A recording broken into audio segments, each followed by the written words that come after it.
திமுகவின் அல்லது தேசிய முற்போக்கு கூட்டணியின் வேட்பாளராக என்னை நிறுத்தியிருப்பதில் மிக்க பெருமைப்பட்டு உங்களை எல்லாம் இந்த இடத்தில் மீனாட்சி பட்டணத்தில் இந்த திரளாக காண்பதில் மகிழ்ந்து எனக்காக இங்கே வாக்கு சேகரிப்பதற்கு நீங்க வந்திருப்பதற்கு மிக்க நன்றி கூறி உங்களுக்கு என் வணக்கத்தையும் என் நன்றியும் முதற்கண் தெரிவித்துக் கொள்கிறேன். கரத்தை வலுப்படுத்துகின்ற வகையில் மதுரை நாடாளுமன்றத்தில் அன்புக்கும் இந்த மரியாதைக்குரிய அருமை தம்பி ரா சத்யன் அவர்களுக்கு இரட்டை இலை சின்னத்திலே வாக்களித்து பெருவாரியான வாக்கு வித்தியாசத்தை வெற்றி பெற செய்வீர்கள் என்று அன்போடு உங்கள் பாதம் அணிந்து கேட்டு விடைபெறுகிறேன். நன்றி, வணக்கம். சகோதர சகோதரிகளே, உங்கள் அனைவரையும் வரவேற்கிறேன். நல்லா இருக்கீங்களா?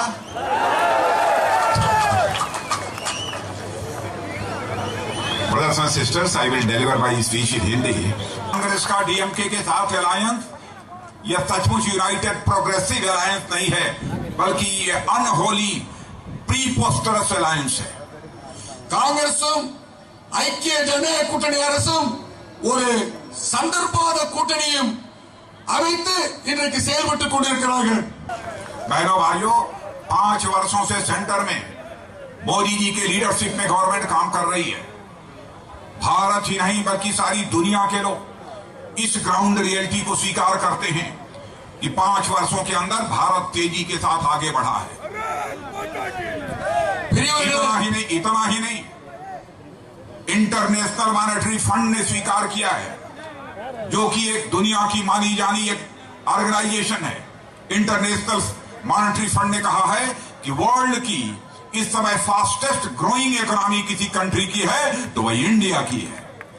பெரியவர்களே, 5 வருட ஆட்சியிலே வெளிநாடுகளிலே மிகப்பெரிய ஒரு மரியாதையை கொண்டு வந்தது இந்த பாரதிய ஜனதா கட்சி தலைமையிலான தேசிய ஜனநாயக கூட்டணி அரசு. இன்றைக்கு வளர்ந்து வரக்கூடிய நாடுகளிலே மிகவும் அதிகமாக வளர்ந்து வரக்கூடிய நாடு பாரதம் மட்டும்தான் என்பதை இன்றைக்கு உங்களிடம் தெரிவித்துக் கொள்கிறேன். 2014 में जब हम लोगों की गवर्नमेंट बनी थी तो 2014 में हमारा यह भारत वर्ल्ड की टॉप 10 जो कंट्रीज हैं इकोनॉमी की साइज के मामले में, वर्ल्ड की टॉप 10 कंट्री, उनमें इसकी रैंकिंग 9th थी. लेकिन आपको जानकर खुशी होगी कि मोदी ने ऐसी गवर्नमेंट चलाई है, इकोनॉमी को इतना बूस्ट दिया है कि जिस भारत की 2014 में 9th की रैंकिंग थी वह जंप लेकर आज वह उसकी रैंकिंग 6th हो गई है. பெரியவர்களே, வளர்ந்து வரக்கூடிய நாடுகள் பட்டியலே 10 நாடுகளிலே அதிலே பாரதம் காங்கிரஸ் ஆட்சியிலே 9வது இடத்தில் இருந்தது. ஆனால் நரேந்திர மோடி அரசு ஏற்பட்ட இந்த 5 வருடங்களிலே 6வது இடத்தில் வந்திருக்கிறது. और मैं आपको बतलाना चाहता हूं, आज के कुछ महीनों के बाद बहनों भाइयों, हमारा भारत की ranking out of 10 countries 5th पहुंच जाएगी. और वर्ल्ड के इकोनॉमिस्ट इस सच्चाई को भी स्वीकार करते हैं कि 2028, 2030 आते आते भारत वर्ल्ड की टॉप 3 कंट्रीज रूस, चाइना और अमेरिका में से एक को पीछे छोड़कर टॉप 3 कंट्रीज में आकर हमारा यह भारत खड़ा हो जाएगा. பெரியவர்களே, இன்னும் சில நாட்களிலே பாரதம் 5வது இடத்தில் வந்திருக்கிறது. மேலும் இந்த அரசு 2020 இந்த பாரத உலக பொருளாதார வளர்ச்சி நாடுகளிலே 3வது இடத்திற்கு வந்துவிடும். எப்படி சைனா, ரஷ்யா, அமெரிக்கா இருக்கிறதோ அந்த வரிசையிலே பாரதம் வந்துவிடும் என்பதை தெரிவித்துக் கொள்கிறேன். 5 वर्ष का समय गुजर गया, लेकिन भारत क्या, दुनिया का कोई व्यक्ति उंगली उठाकर नहीं कह सकता है कि हमारी गवर्नमेंट के किसी भी मिनिस्टर के दामन पर कोई एक भी करप्शन का चार्ज लगा. பெரியவர்களே, உலக நாடுகள் அத்தனையுமே சேர்ந்து இன்றைக்கு பாரதத்துடைய ஆட்சியை பார்த்துக் கொண்டிருக்கிறது. ஆனால் யாரும் கை நீட்டி சொல்ல முடியாது எங்களுடைய மந்திரிகள் யாரும் ஊழல் செய்தார்கள் என்று. बहनों भाइयों, इस समय तो कांग्रेस का अलायंस उन्हीं लोगों के साथ है. कांग्रेस का महागठबंधन उन्हीं लोगों के साथ है जो या तो जेल में है या तो बेल पर है. பெரியவர்களே, காங்கிரஸ் கூட்டணியை சார்ந்த கூட்டணி கட்சி தலைவர்கள் அத்தனை பேரும் சரி, ஒன்று ஜெயிலில் இருக்கிறார்கள் அல்லது பெயிலில் இருக்கிறார்கள். कहते हैं सेना के जवानों ने जाकर वहां आतंकवादी ठिकाने का सफाया किया, तो इसकी क्रेडिट नरेंद्र भाई मोदी को क्यों मिलनी चाहिए? यह कांग्रेस के लोग कहते हैं। मैं कहता हूं 71 में श्रीमती इंदिरा गांधी ने पाकिस्तान को धूल चटाई थी, पाकिस्तान के 2 टुकड़े कर दिए थे, पाकिस्तान और बांग्लादेश बन गया था। तो हमारे नेता अटल बिहारी वाजपेयी जी ने पार्लियामेंट में खड़े होकर श्रीमती इंदिरा गांधी की प्रशंसा की थी, उनको प्रेज किया था और सारे देश की जनता ने इंदिरा गांधी का जय जयकार किया था। यदि 71 में पाकिस्तान को धूल चटाने के कारण, पाकिस्तान को शिकस्त देने के कारण यदि इंदिरा गांधी का देश में जय जयकार हो सकता है, तो पाकिस्तान को इस बार सबक सिखाने वाले नरेंद्र भाई मोदी का जय जयकार क्यों नहीं हो सकता है? इस सवाल का जवाब मैं कांग्रेस के लोगों से चाहता हूं। இன்றைக்கு காங்கிரஸ் கட்சியும் எதிர்க்கட்சிகளும் கேட்டுக் கொண்டிருக்கிறார்கள். இந்த சாவு பயங்கரவாதிகள் மீது தாக்குதல் நடத்தியது ராணுவம் தான்.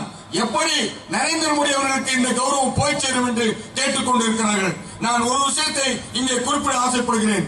1971 இந்திரா காந்தி அம்மையார் பாகிஸ்தான் மீது போர் தொடுத்து பங்களாதேஷ் பாகிஸ்தான் பிடித்த பொழுது நாடாளுமன்றத்திலே எந்திரித்து மிகவும் அற்புதமாக அவரை பாராட்டியவர் ஒப்பற்ற தலைவர் அடல் பிகாரி வாஜ்பாய். பாரத் மாதா கி. அன்றைக்கு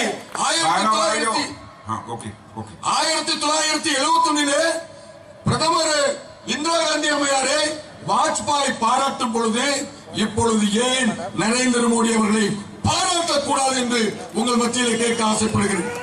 और बहनों भाइयों, हमारा एंटी सैटेलाइट मिसाइल तैयार हो गया, लेकिन हम लोगों ने anti satellite missile self defence के लिए तैयार किया है।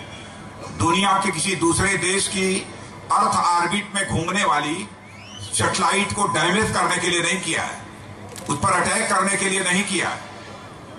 लेकिन यह भी ताकत हमने हासिल कर ली है रूस, चीन और अमेरिका के बाद, कि यदि कोई भी दुनिया का देश भारत की तरफ एंटी सैटेलाइट मिसाइल छोड़कर भारत के अर्थ ऑर्बिट में घूमने वाली सैटेलाइट को डैमेज करेगा, तो विद इन 3 मिनट हमारा एंटी सैटेलाइट मिसाइल उसको तुरंत खंड खंड कर देगा, उसे तोड़ देगा, उसको नष्ट कर देगा। यह ताकत हम लोगों ने हासिल कर ली है और भारत अब वर्ल्ड का 4th स्पेस पावर बन गया।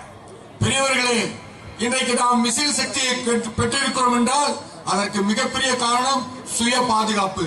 நாம் அனைவரும் எப்போதுமே வெளிநாடுகளை தாக்க வேண்டும், வெளிநாடுகளை அச்சுறுத்த வேண்டும் என்பதற்காக எந்த விஷயத்தையும் தயாரிப்பதில்லை.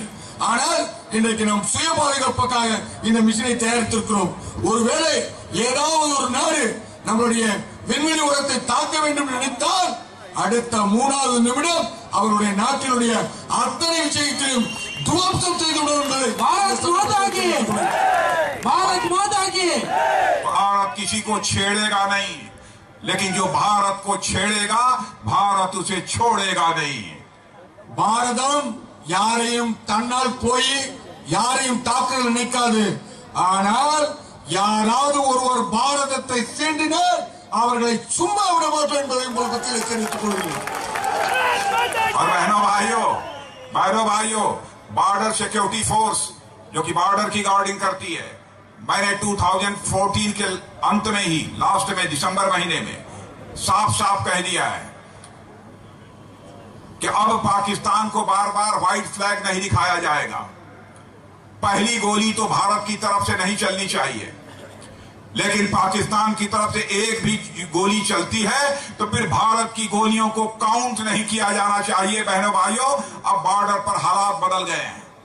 பெரியவர்களே, எல்லை பாதுகாப்பு படை அங்கே எல்லையோரங்களிலே வெள்ளை கொடி மட்டும் காட்டிக் கொண்டு இருக்கக்கூடாது. ஒருவேளை பாகிஸ்தான் ஒரு குண்டு போட்டாலும் சரி, ஒரு துப்பாக்கி குண்டால் வெடித்தாலும் சரி, நம்மளுடைய துப்பாக்கி குண்டு எண்ணிக்கை யாரும் எண்ணக்கூடாது.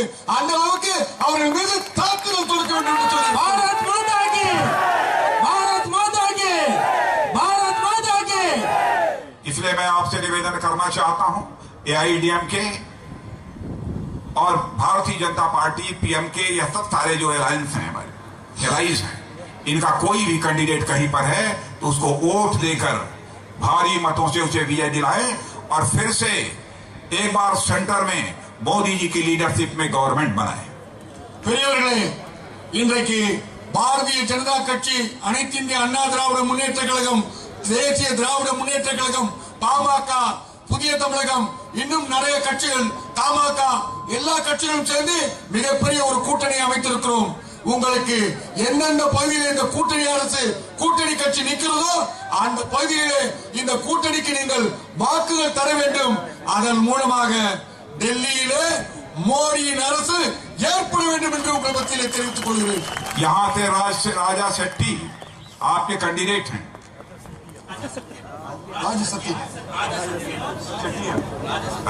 राज शेट्टियन यहाँ के आपके कैंडिडेट हैं।